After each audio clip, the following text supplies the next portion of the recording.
GO 97 రద్దు చేయాలంటూ చేర్యాలలో polytechnic విద్యార్థుల రాస్తారోకో. జనగామ జిల్లా చేర్యాల పట్టణ కేంద్రంలో జీవో 97 ను వెంటనే రద్దు చేయాలని డిమాండ్ చేస్తూ ప్రభుత్వ పాలిటెక్నిక్ కళాశాల విద్యార్థులు ఆందోళన చేపట్టారు. ఎస్ఐఎఫ్, ఏఎస్ఎఫ్ నాయకుల మద్దతుతో గురువారం అంగడి బజార్ వద్ద ప్రధాన రహదారిపై విద్యార్థులు భారీగా రాస్తారోకో నిర్వహించారు. పాలిటెక్నిక్ కళాశాలను శక్తి స్కిల్ యూనివర్సిటీలో విలీనం చేసే ప్రతిపాదనను వ్యతిరేకిస్తూ ప్లకార్డులు ప్రదర్శిస్తూ ప్రభుత్వానికి వ్యతిరేకంగా నినాదాలు చేశారు. పాలిటెక్నిక్ విద్యను ఇతర స్కిల్ డెవలప్మెంట్ విభాగాలతో విలీనం చేస్తే విద్యార్థుల భవిష్యత్తుపై ప్రతికూల ప్రభావం పడుతుందని ఆవేదన వ్యక్తం చేశారు. జూనియర్ ఇంజనీర్ హోదా, ఈసెట్ ద్వారా బీటెక్ లో లెటరల్ ఎంట్రీ ద్వారా అవకాశాలు కోల్పోయే ప్రమాదం ఉందని తెలిపారు. State board of technical education స్వతంత్రను కాపాడాలని డిమాండ్ చేశారు. పోలీసులు నచ్చజెప్పడంతో ఆందోళన విరమించిన విద్యార్థులు డిమాండ్లు పరిష్కరించకపోతే ఉద్యమాన్ని ఉధృతం చేస్తామని హెచ్చరించారు.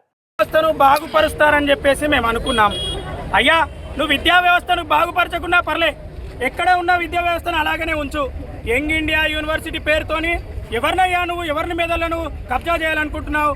నువ్వు అధికారంలో ఉన్న ముఖ్యమంత్రి కావచ్చు, నీ పరిపాలన 5 సంవత్సరాలు మాత్రమే. ఈరోజు పాలిటెక్నిక్ విద్యార్థులుగా మేము ఈ దేశ భవిష్యత్తులో మేము నిర్మాణ భాగస్వాములం అవుతాం. ఎందుకంటే మేమందరము పాలిటెక్నిక్ చదివిన తర్వాత ఇంజనీరింగ్ విద్య కోసం వెళ్ళాలని మేము ఆశతో ఉన్నాం. కానీ మీరేం చేస్తున్నారు? ఇంజనీరింగ్ విద్యను అభ్యసించకుండా పాలిటెక్నిక్ విద్యను ఇక్కడనే రద్దు చేయడం కోసం మీరు జీవో నంబర్ 97 తెచ్చిర్రు, శక్తి స్కీమ్ తెచ్చిర్రు. ఎవరికి ఊడిగం చేస్తున్నారు మీరు? అదానికా, అంబానీకా, టాటాకా, బిర్లాకా, అనిల్ మిట్టల్కా, సునీల్ గోయల్కా? మీరు వాళ్ళు ఇచ్చే డబ్బులకు ఆశపడి విద్యార్థుల భవిష్యత్తును నాశనం చేయొద్దు. జీవో నంబర్ 97 వెనక్కి తీసుకోవాలి. శక్తి స్కీమ్ని వెంటనే రద్దు చేయాలి. అదేవిధంగా యంగ్ ఇండియా యూనివర్సిటీ మాకొద్దయ్యా, మేమందరము పాలిటెక్నిక్ చదివి బీటెక్ వెళ్తాం. మమ్మల్ని మళ్ళీ పాలిటెక్నిక్ చదివి మా మెదళ్లను నువ్వు యూనివర్సిటీలో కలుపుతావు. ఎందుకు కలుపుతున్నావు? మేమందరము పని మనుషులం కాదు, మేము వర్కర్లం కాదు, మేము విద్యార్థులం, చదువుకునే విద్యార్థులం. మాకు చదువుకుంటే ఉద్యోగాలు వస్తాయని అనుకున్నాం. మిమ్మల్ని మా తల్లిదండ్రులు ఓట్లేసి ఎందుకు ఎన్నుకున్నారయ్యా? మా భవిష్యత్తు కోసం. బట్ మీరేం చేస్తున్నారు? శక్తి స్కీమ్ అని, young India university, skill university అని. స్కిల్ మాకుందయ్యా, నువ్వు నేర్పాల్సిన అవసరం లేదు, నువ్వు కొత్తగా పాఠం చెప్పాల్సిన అవసరం లేదు. ముఖ్యమంత్రి రేవంత్ రెడ్డి వెంటనే జీవో నంబర్ 97 వెనక్కి తీసుకోవాలి. శక్తి స్కీమ్ను రద్దు చేయాలి. యంగ్ ఇండియా యూనివర్సిటీ మాకొద్దు. నువ్వు అవసరం ఉంటే నీ పెట్టుబడిదారులకు సంబంధించిన ఉన్న వాళ్ళని తీసుకెళ్లి కలుపు. మేము పాలిటెక్నిక్ చదువుతున్న విద్యార్థులం ఇదే విధంగా చదువుకుంటాం, బీటెక్ వెళ్తాం, ఉద్యోగాలు చేస్తాం, ఈ దేశ భవిష్యత్తులో నిర్మాణం అవుతామని చెప్పి తెలియజేస్తూ వెంటనే ఇది వెనక్కి తీసుకోకపోతే మేము లెఫ్ట్ యూనిటీగా పాలిటెక్నిక్ విద్యార్థులుగా ఉద్యమం తప్పదు, నీ పతనం తప్పదని హెచ్చరిస్తూ వెంటనే జీవో నంబర్ 97 శక్తి స్కీమ్ను రద్దు చేసి మమ్మలను ప్రశాంతంగా చదువుకోనియండి.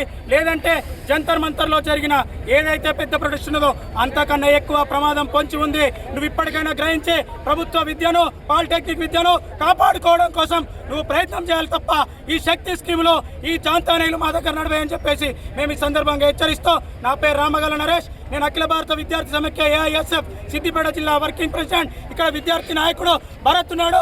ఎస్ఎఫ్ఐ, ఏఎస్ఎఫ్ మేము ఇద్దరం కలిసి పాలిటెక్నిక్ విద్యార్థుల కోసం పోరాటం చేస్తామని మిమ్మల్ని హెచ్చరిస్తూ వెంటనే జీవో నంబర్ 97 శక్తి స్కీమ్ను రద్దు చేయాలని చెప్పేసి పాలిటెక్నిక్ విద్యను యథాస్థితిగా కొనసాగించాలని మా ప్రధాన డిమాండ్ మీ ముందు పెడుతున్నాం. నెరవేర్చకపోతే ఉద్యమం ఉధృతమవుతుందని ఈ సందర్భంగా మీకు హెచ్చరికలు జారీ చేస్తున్నాం. రేవంత్ రెడ్డి గారు, మీరు ఈ స్కీమ్ ని వెనక్కి తీసుకోవాలి, లేకపోతే మేము ఉద్యమం చేస్తాం.